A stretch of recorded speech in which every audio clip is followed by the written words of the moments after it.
Good afternoon guys. Ayan, magluto tayo ngayon, hapunan. Ayan, ito ay gulay lang ang lulutuin ko. Ayan, nag-ano na ako ng bawang at sibuyas. Tapos, inuna ko yung sibuyas kasi yung bawang, na susunog eh. Kaya, ayan, ko. Tapos, pag medyo mag-brown na, ilalagay ko na ito. Or, igisa ko. Tapos, ito ay binili ko. Binili namin to. Tapos, itong sitaw na to ay galing sa garden. Yun. Tapos, ito naman ay galing din sa garden. So, yan. Kailangan tayong magsanay na laging yung tawag nito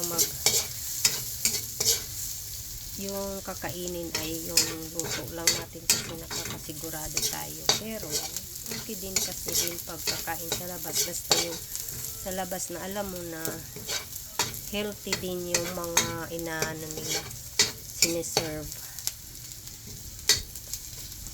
So yan, lalagay ko na yung pork. So, ito, lalagay ko na dyan. Nagkamay na ako. Malinis naman yung kamay ko.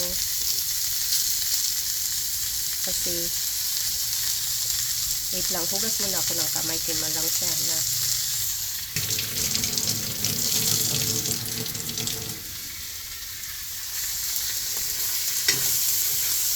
Tapos, lalagyan ko na ng pamyenta, seasoning.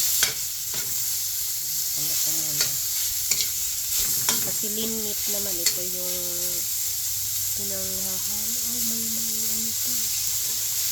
Yan, malambot lang ito siya.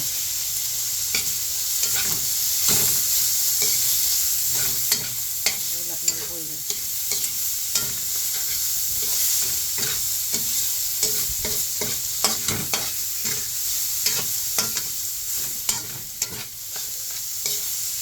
Wait lang guys ha.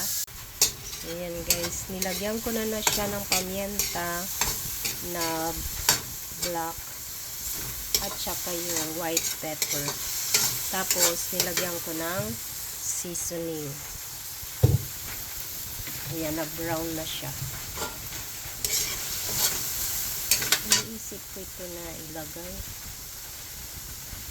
Ilagay ko na lang yan. Ibigay ko kay kuya.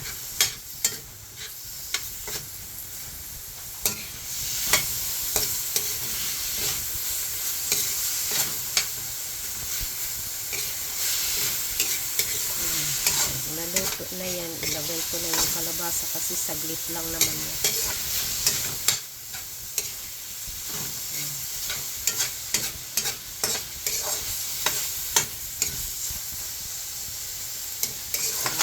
Simpleng ulam, masustansyang gulay.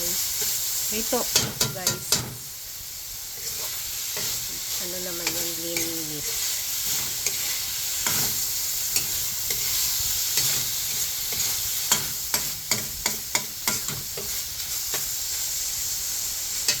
Yan guys, nilalagay ko na yung kalabasa guys.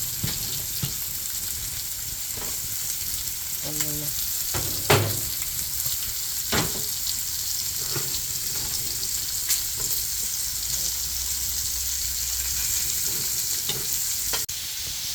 Yan, na-mix ko na.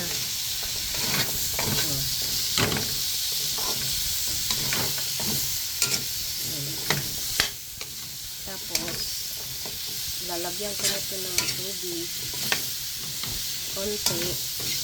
Tapos pag medyo ilagay ko na yung sitaw, kasi yung sitaw malambot lang din yun dahil wala pang mga hindi pa magulang, mga mura pa. Yan, nilagyan ko muna ng konting tubig. Tapos pag medyo kumulo na siya, ilalagay ko na din yung sitaw. Yan siya. So, yan guys, tinakpan ko muna. Pag kumulo na yan mabuti, tsaka ko ilagay yung kalabasa. Aw, yung sitaw pala. Ayan guys, nilagay ko na ang sitaw. Yan, di ba? Walang mga buto. Oh. Ang ano. Yan yung gusto ko sa sitaw. Yan. Kunting ano lang din yan. Ayun, malambot na yata yung ano kalabasa. Hindi pa. Kalabasa.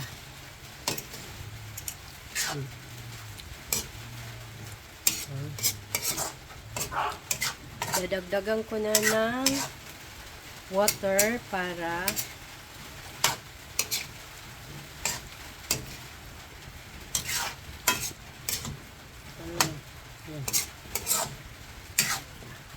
kasi para matimplahan ko na siya, final timpla.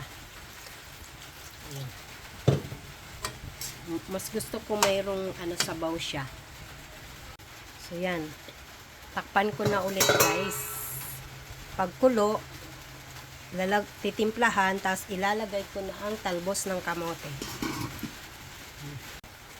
So ayan guys, luto na ang kalabasa. So titimplahan ko na ng asin lang. Yun lang. Kasi may seasoning na siya kanina. So ano na lang, asin. Ito. So, yun. Himalayan. Ay, kunti lang. Baka mamaya ano, yan. Baka mamaya